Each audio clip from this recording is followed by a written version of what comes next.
We don't get into a problem and then suddenly God looks at us and says, "Oh man, I didn't see that coming."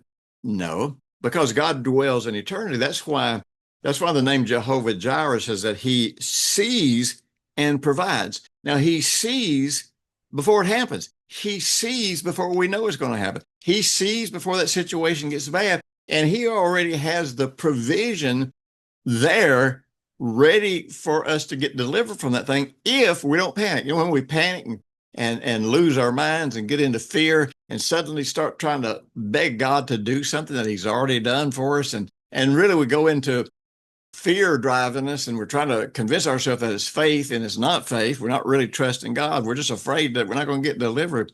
And so he says, in an acceptable time. Well, he's going to tell us what that acceptable time is. He says, in an acceptable time, I've heard you. In other words, in the time of perfect timing, I have heard you.